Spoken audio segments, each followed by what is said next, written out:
Est-ce que la maman est déjà là avec l'enfant? J'ai dit la maman et le bébé. Ils sont où? Pourquoi ils sont restés en haut? Mais les placer ici, puisque c'est ici qu'on présente l'enfant. On ne présente pas l'enfant à l'étage là-bas. Bon, que le Seigneur Jésus vous bénisse. Vous allez m'excuser avec ma voix. Nous sommes toujours dans les combats nuit et jour. Ça fait que parfois la voix peut partir. Bon, nous sommes tous heureux ce matin de recevoir ce bébé au milieu de nous. Et le Seigneur Jésus-Christ, dans la parole de Dieu, dans Matthieu chapitre 19,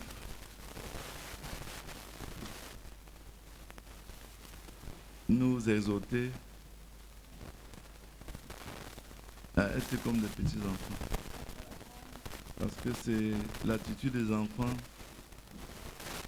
qui est exigée au ciel. Parce qu'un enfant, c'est quelqu'un qui obéit sans réfléchir. Et puis les grands, quelquefois, à cause de leur raisonnement, ils n'obéissent pas à Dieu. Mais la Bible nous dit que les enfants ont donné une obéissance candide à Dieu. C'est-à-dire que les enfants, eux, ils ne connaissent pas dire non. Ils obéissent simplement. Et c'est cette attitude que Dieu exige pour que nous puissions entrer dans sa présence. Tous ceux qui ont un caractère réfractaire ne sont pas la bienvenue dans la présence de Dieu. Donc les enfants de Dieu doivent être comme ce bébé. Parce que si vous le couchez là, il reste couché. Vous le mettez debout, il reste debout. Vous lui donnez une gifle, il ne s'oppose pas. Quand vous lui dites reviens, il revient. Va, il va. Tout ce que vous lui dites de faire, il le fait. Et c'est ça qui est exigé au ciel. Parce que nous ne connaissons pas le chemin. Mais Dieu, lui, il nous a donné les bébés pour nous enseigner aussi. Parce que quand l'enfant est entre les mains de son papa, si le papa rentre le soir, au lieu de lui donner un beignet, il lui donne une gifle, l'enfant doit se mettre à pleurer. Il cherche un endroit et s'assoit là. Mais si le papa dit reviens ici rapidement, il se lève sans tenir compte de la gifle. S'il dit prends le seau, va me chercher de l'eau, il court, il va chercher de l'eau. Il ne dit pas pourquoi tu m'as giflé. C'est comme ça que les enfants font. Mais il y a une autre chose que je voudrais noter, c'est la télévision qui est en train de pervertir cette attitude dans la vie des enfants. Les petits enfants de 3 ans, 4 ans connaissent déjà dire imbécile, mouf et tout ça. Ils savent déjà dire maman tu exagères, c'est pas comme ça qu'on doit faire.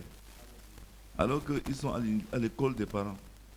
Donc Dieu voudrait que nous aussi, qu'on ne tienne pas compte de notre âge pour agir envers lui.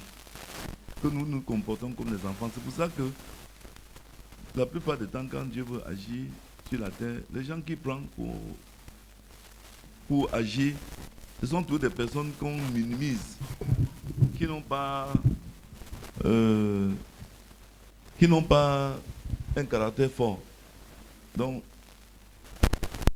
nous sommes contents d'avoir un enfant au milieu de nous parce que nous aimerions que toute l'église soit comme ce bébé. Toute cette église. Que tous les frères et sœurs soient comme ce bébé. Si nous tous on devient comme lui, ou bien si nous acceptons que le Saint-Esprit nous fasse vivre comme lui. Frère, vous ne pouvez pas sortir ici sans voir des milliards d'anges. Parce que ce qui repousse la présence de Dieu ici, c'est le caractère que nous avons. Les gens sont assis là, calmes, mais leur esprit est trop fort. Leur esprit n'est pas aussi doux que leur attitude. Et c'est pour ça que les anges, dans leur attitude, ne peuvent pas communier physiquement avec nous. Parce que vous savez que Dieu a pris la colombe dans le ciel et l'agneau sur la terre pour symboliser l'attitude, le caractère de Dieu. Alors la colombe, c'est un oiseau qui, nous le connaissons tous, c'est ce que nous appelons le pigeon blanc là. Il est très doux. Et la Bible nous dit qu'il ne se nourrit pas de la viande et des animaux morts. Il se nourrit simplement des grains. Et le grain, c'est le symbole de la parole de Dieu. Et sur la terre, l'agneau symbolise aussi Dieu, parce que Dieu a un caractère doux. Bon, c'est cet agneau-là qui a pris le livre dans la main droite de celui qui était assis sur le trône. Et si c'est l'agneau qui a pris le livre dans la main droite de celui qui était assis sur le trône, et puis après on trouve que ce n'est plus l'agneau, mais c'est un lion, c'est pour dire que pour utiliser la parole de Dieu ou bien pour comprendre Dieu, pour servir Dieu, il faut avoir un caractère très doux. On ne peut pas aller vers Dieu avec l'arrogance et l'orgueil et tout ça. Ça ne donnera pas. Parce que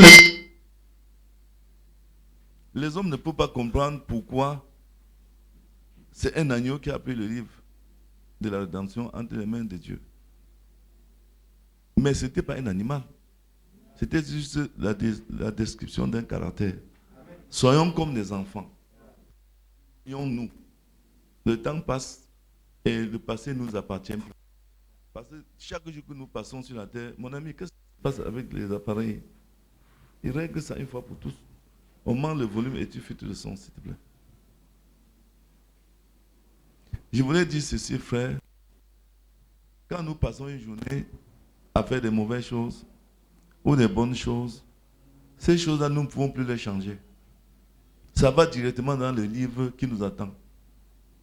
Donc, on doit faire très attention quand nous vivons sur la terre. Parce que la terre, c'est comme un moule dans lequel on forme des hommes qui vont aller vivre au ciel. Faisons très attention quand nous sommes ici, sur la terre, parce que nous allons rendre compte pour chaque chose que nous faisons. Moi-même, je suis devant vous. Certains vont dire, je suis un pasteur et tout, mais Dieu ne connaît pas ces titres-là. Ça existe seulement ici pour conduire le peuple de Dieu. Mais si vous êtes même pasteur sans avoir le caractère d'un enfant, Dieu vous rejette. Et votre châtiment sera plus grand et même plus difficile à supporter que les autres. Je voulais aussi profiter pour dire merci à ce petit groupe. Asseyez-vous, frère. Je vais vous lever quand vous descendre. Madeleine, Soren, Esther, Charles, Vanessa, sa sœur Grace et la sœur, on doit l'appeler la sœur Tabenois. Donc, frère, nous avons effectivement une campagne. Et je voudrais vous prier. Sœur, si tu vas aller aux toilettes, tu descends en bas. Je voudrais vous prier de tout mon cœur. Parce que dans toutes choses, il y a des secrets. Même dans la conduite, il y a des secrets. L'autre jour, j'ai pris un camion de sable. Ce jour-là, on avait un problème pour avoir le bon sable Sanaga. Pour un de mes chantiers à Fébévilla là-bas. C'était quand, frère Jacques, il y a 3 jours, 4 jours. Le 11 février, oui. Alors, j'ai pris le frère noir en course. On a dit non, il faut qu'on aille chercher le sable loin à Olembe. Parce que quand les camions sortaient de la brousse, ils n'ont pas encore volé le sable. On est allé sur la route d'étudier, on a garé là-bas, on a vu les camions monter. On a attrapé un camion qui était bien chargé. On est allé au chantier, on a déversé le sable. Il fallait encore, avec le même camion, aller chercher les graviers dans la carrière des Chinois. Mais voilà que il y avait 2 chauffeurs dans le camion. Le premier chauffeur a fait bénir le sable, et c'est très bien. Mais alors, il n'a pas pu sortir le camion de là. Parce qu'il y a une pente comme ça. Le deuxième chauffeur entre dans le camion, il veut sortir le camion, il n'y a pas moyen. Ils sont restés là. On est arrivé là vers 11h30, n'est-ce pas, frère? Jusqu'à 15h, le camion était là. Moi, je suis sorti donc avec le frère noir. J'ai dit, mais on ne peut pas ne pas payer notre gravier aujourd'hui. On est allé donc, le deuxième chauffeur me dit, allons ensemble, quand on va trouver un camion, il va venir bénir ton gravier, il nous remorque aussi. On est sorti, on est allé à la carrière des Chinois, jusqu'à 15h, pas de camion, on avait déjà payé le gravier. Mais voilà que ils ont trouvé un petit garçon comme qui? Il est à peu près comme frère Samuel. Mince, petit de corps. Tout petit là. Le gars est venu là-bas. Il a dit au chauffeur, donnez-moi les clés. On lui donne les clés. J'étais pas là, mais j'étais en train de revenir avec le gravier. Le gars entre dans le camion. On ne sait pas ce qui s'est passé. Il a fait le camion bondi comme ça, comme une tisse, comme ça, comme ça, comme ça. Jusqu'à ce que le camion se retrouve au sommet. Alors, pendant que j'étais en train de sortir de la carrière des Chinois, on m'appelle, on me dit, le camion est sorti. Il dit, mais par quel miracle? Puisque quand je partais de là, ils avaient déjà usé 2 pneus, si bien qu'on ne pouvait plus utiliser. C'est-à-dire, à force de rouler sur place, Les crampons sont tous sortis sur les pneus. Donc je dis, dans tout ce que nous faisons dans la vie, il y a des secrets. Ce gars avait un secret pour sortir la voiture. Tout comme dans la foi, il y a des secrets. Vous pouvez venir vous asseoir ici 1 an, 2 ans, 3 ans, 15 ans sans jamais changer. Un autre va venir 2 jours après, il est déjà ce que Dieu veut, il le place. Vous avez vu par exemple le frère Nomo là. Il s'assoit, l'autre vient dire, je veux qu'il vienne chanter pour moi. Le deuxième vient, je veux qu'il vienne chanter pour moi. Si vous n'avez pas les yeux, vous ne pouvez pas voir. C'est ça ce qu'on appelle le placement. Parce que Dieu vous oblige à accepter quelqu'un. Vous voyez? Oh, Dieu a ses façons de faire. Si vous n'êtes pas spirituel, vous ne pouvez pas comprendre. Même chose dans la foi. Il faut avoir le secret pour réussir dans la foi. Parce que toute chose a... Le secret, c'est ce qui est caché. Hein, que vous ne voyez pas, mais qu'il vous faut avoir. Vous voyez? Oui. Donc le gars là, il a pris un petit secret pour faire sortir le camion. On n'a pas compris comment il a fait. Bon, que le Seigneur vous bénisse. Bon, je vais descendre là pour présenter l'enfant. Vous allez m'excuser, mes habits ne sont pas repassés. Je ne peux pas les repasser à cause du fait qu'il fait sauter le compteur. Bon. Frère, tu peux m'apporter tes pieds là? Est-ce que tu as déjà trouvé les noms pour l'enfant?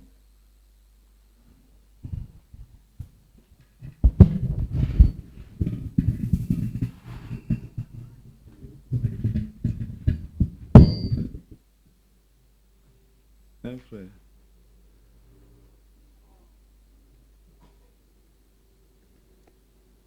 Tu as dit que je devais donner un nom? Oui.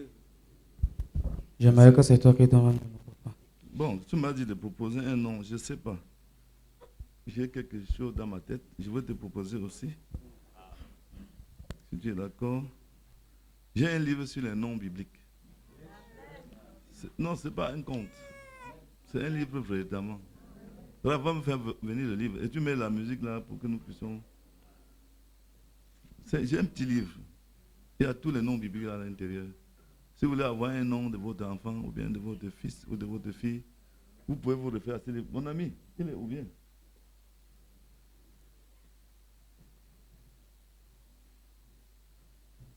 J'ai un livre là sur les brochures qui sont à côté de la porte.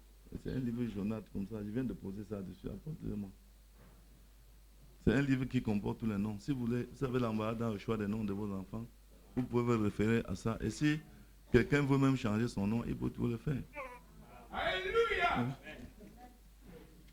Merci Jésus. C'est biblique. Ce n'est pas moi qui dis. Alléluia. Dieu a toujours changé le nom des gens pour les donner. Merci Seigneur.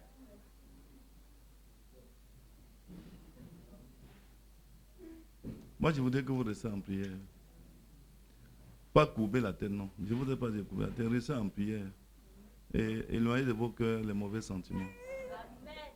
Les mauvais sentiments, parce que la maison de Dieu, c'est un endroit où on doit retrouver la paix. Oui. Éloignez les mauvais sentiments, les soucis et tout. Si quelqu'un vous a offensé, pardonnez-lui et demandez à Dieu de vous donner de l'aimer. Parce que si vous ne faites pas ça, vous êtes en train de vous attirer la malédiction aussi. Puisque quand on dit la maison de bénédiction, ou la maison du pain de Dieu, de vie, pardon, voilà le petit livre. Il comporte tous les noms qu'il y a dans la Bible. Avec tous les noms que nous avons lus dans la Bible, il y a les noms là-dedans. On a répertorié ça. Je vais d'abord lire la parole de Dieu. Bon, restez assis, il n'y a pas de problème. Ou bien levez-vous pour honorer la parole. C'est Frère Branham qui nous a appris qu'il faut lire souvent ce passage. Ce n'est pas le seul. Mais pour ne pas compliquer les choses, j'ai lu simplement ceci, Matthieu chapitre 19, verset 13. Alors on lui amena des petits enfants afin qu'il leur imposât les mains et pria pour eux. Mais les disciples les repoussèrent. Et Jésus dit, laissez les petits enfants et ne les empêchez pas de venir à moi, car le royaume des cieux est pour ceux qui les ressemblent. Il leur imposa les mains et il partit de là. Que le Seigneur bénisse la lecture de la parole de Dieu. Bon, je disais que les enfants comme nous lisons dans la Bible, sont des êtres que Jésus aimait.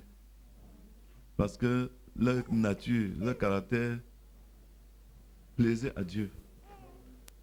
Mais par contre, moi, à mon âge aujourd'hui, même quand je lis certains passages bibliques, il faut que je réfléchisse. Alors qu'il ne m'a pas donné de réfléchir. Il m'a été donné de croire.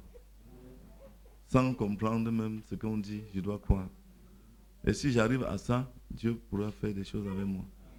Mais comme nous sommes là, influencés par la civilisation, les choses qui nous environnent, ça fait que Dieu fait le choix pour accepter les gens dans sa présence. Mais pour les enfants, tous les enfants, quel que soit de qui ils sont nés, Dieu les accepte. C'est pour ça que Frère Branham nous dit, les enfants ne vont pas en enfer. La fois dernière, j'étais là-bas, je ne sais pas avec qui était, j'étais avec le frère, on est allé dans une église pentecôtiste. Le pasteur était en train d'enseigner aux gens comment les enfants vont en enfer. J'étais assis là, il avait un écran placement au mur, c'était un enseignement sur la nouvelle naissance. J'étais là dépassé. Je ne savais pas quoi dire. J'ai dit, comment est-ce qu'un homme de Dieu peut enseigner qu'un bébé va en enfer? Sur quelle base un enfant va en enfer? L'enfant ne connaît pas ce qu'on appelle le péché, il ne connaît pas ce qu'on appelle le mal ou le bien. Il ne sait rien du tout. Et quand j'ai compris ça, j'ai voulu intervenir. Mais j'ai vu que si j'intervenais, tous les gens qui sont là devaient se regarder. J'ai dit, Seigneur, aide-moi. Parce que si j'interviens ici et dis quelque chose qui n'est pas bien, et que ces gens rétrogradent, je ne peux pas les amener dans une autre assemblée parce que je ne vis pas à Bafoussam. On a dit, allons frère, on va prier simplement. Donc, il ne faut pas accepter tout ce que les églises disent. Il faut faire recours à la parole de Dieu pour accepter. Bon, mon frère, je voulais te dire que j'ai ici, tu vas m'aider à choisir. J'ai ici des noms. Je vais te proposer. J'ai ici Zara, qui veut dire lumière qui se lève. J'ai Elda, avec 2 A, qui veut dire celui que Dieu aime. J'ai Elda avec D, celui que Dieu aime. Non, pardon. Elda avec 2 A, celui que Dieu a appelé. Elda avec D à la fin, celui que Dieu aime. Meda, qui veut dire amour. Matania, qui veut dire don de l'éternel. Natani, ou bien Natati, qui veut dire aussi don de l'éternel. Il y a Matata, qui veut dire tout nom, don de l'éternel. Il y a Salem, qui veut dire paix. Bon, moi j'ai voulu donner à ton enfant le nom de Meda. Amen. Parce que Dieu est amour. Parce que si nous avons l'amour de Dieu, parce que la Bible dit que si vous aimez les uns les autres, à cela, le monde qui nous regarde saura que nous sommes des enfants de Dieu. Bon, maintenant, si tu aimes les autres, la Bible dit que ça veut dire que tu as accompli la loi. Et quand Dieu ne t'a pas aimé, tu ne peux jamais avoir l'amour de Dieu dans ton cœur. Et quand tu dis que j'ai l'amour de Dieu, ça veut dire que tu as Dieu, tu as le baptême du Saint-Esprit. Parce qu'on ne peut pas aimer sans Dieu. C'est impossible. Bon, moi, je propose, si tu es d'accord. Ok. Donc,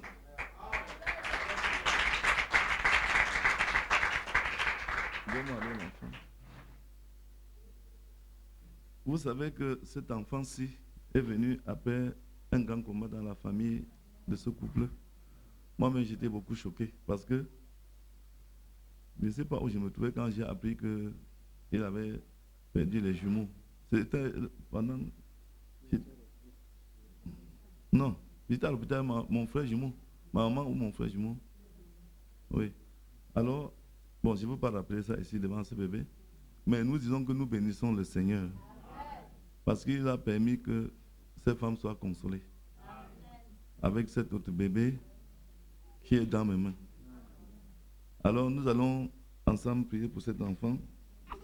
Nous prions pour l'enfant, pourquoi? Parce que Dieu ne veut pas que le monde influence les enfants qui viennent à lui. Nous sommes nés dans le système. Ça va maman, ça va. Nous sommes nés dans des systèmes. Et dans ce système, il nous faut combattre pour garder la vie. Et c'est pour ça que nous consacrons les enfants, c'est les donner. Consacrer, c'est mettre, je ne sais pas, il manque même le mot pour expliquer. C'est-à-dire, c'est remettre entièrement sa vie entre les mains de Dieu. Parce qu'il y a des choses qui influencent les vies des gens aujourd'hui. Il y a la télévision, il y a les coutumes, il y a les traditions, il y a toutes ces choses-là. Même la nourriture. Parce que quand vous vivez, on ne vit pas seulement pour manger. Quand vous vivez, on ne vit pas seulement pour s'habiller. Toutes ces choses ne doivent pas influencer les enfants de Dieu aujourd'hui. Donc, nous consacrons cet enfant à Dieu ce matin. Nous allons prier. Le nom, c'est. Les autres noms, c'est quoi? Flava. Flava, c'est en quoi? C'est en français? Flava, votre patois. Donc, il n'y a que le Flava et Meda. Il y a aussi le nom sur les noms de Jésus. Non, écrivez le nom, vous me donnez. C'est quoi? Namba, Flava. C'est ça? Ok. Notre Seigneur et notre Dieu, ce matin, nous te bénissons, Dieu de grâce, pour ce rassemblement. Je tiens dans mes mains ici cette petite Naba. C'est Naba? Namba, Flava, Meda, que tu as mis dans le sein de ta servante, afin qu'elle puisse la porter et la manifester dans cette vie. Dieu de gloire, Dieu de miséricorde, il est écrit dans ta parole, Seigneur, je bénirai tes entrailles et je bénirai les fruits de tes entrailles. Voici la petite Meda que nous portons devant ton trône de grâce, sachant, Seigneur, que tu nous écoutes, que tu nous vois, ô Dieu, afin que tu viennes à elle par la présence du Saint-Esprit dans son cœur. Parce que nous croyons qu'il n'y a pas d'âge pour être baptisé du Saint-Esprit. Le jeune Jean-Baptiste lui-même a reçu cet esprit dans le sein de sa mère. Et Jérémie aussi, Dieu, tu l'as connu alors qu'il était encore dans le sein de sa mère. Nous voulons te prier ce matin, Seigneur, d'accepter cet enfant dans ta présence et de te mettre, Seigneur, en elle, de la posséder entièrement. Comme un jour, Frère Branham était rentré tard dans la nuit. Il avait passé la nuit couché dans le canapé. Le matin, sa fille Becky est venue à lui. Elle s'est assise sur ses pieds. Mais la petite Sarah, qui était encore âgée de 8 ans, qui n'a pas pu courir pour arriver la première et arriver la deuxième. Mais Becky avait dit à sa sœur, mais Sarah, tu n'as plus de place ici. Parce que j'ai tout, papa. Alors, la petite Sarah qui voulait pleurer en repartant, son papa l'a appelé. Il a dit, ne pleure pas, viens aussi de ce côté. Et la petite Sarah s'est retournée pour dire à sa grande sœur Becky, Becky, tu vois, tu as tout, papa, mais papa m'a tout entièrement. C'est pour cela, Seigneur, je voudrais te prier de posséder entièrement cet enfant, afin d'influencer les mauvais esprits qui tournent autour de nous dans ce monde corrompu et perverti. Seigneur, je voudrais que tu bénisses cet enfant, que tu étends ses limites et que l'amour puisse réellement envahir son cœur, afin que partout où elle ira dans ce monde, Seigneur, qu'elle puisse influencer son entourage par l'amour que tu as mis dans son cœur. Seigneur, souviens-toi des parents de cet enfant qui ne peuvent rien faire sans toi. Parce qu'il est écrit dans ta parole, Seigneur, sans toi, ils ne peuvent rien. Accorde-leur, Seigneur, le Saint-Esprit nécessaire pour pouvoir élever cet enfant et ses frères, ainsi que les autres qui sont déjà venus avant qu'elle. Puisse ta grâce les accompagner, Seigneur. Oh Dieu, je voudrais te le recommander pour que tu puisses bénir le travail de leurs mains, afin que, Seigneur, de jour comme de nuit, ils puissent avoir du pain pour élever ses enfants. Permets que le dessein de cet enfant se confonde à celui de Meda dans la Bible.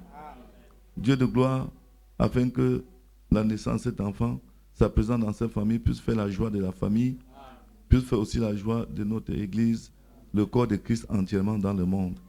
Seigneur, je voudrais condamner dans la vie de cet enfant tout esprit familier, tout ce qui est venu de la famille pour entrer dans le sang de cet enfant. J'annule cela au nom de Jésus-Christ, afin que le seul sang qui doit circuler dans ses veines soit le sang purifié par le sang de l'agneau répandu à la croix.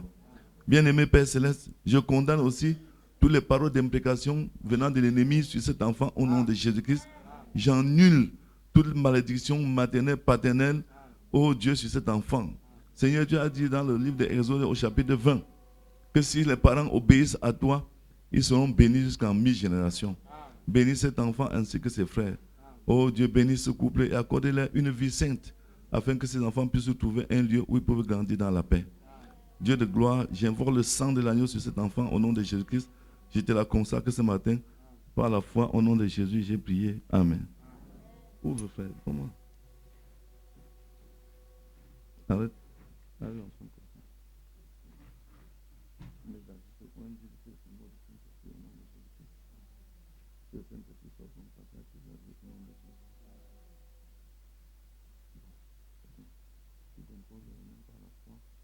Afin de te transférer le Saint-Esprit.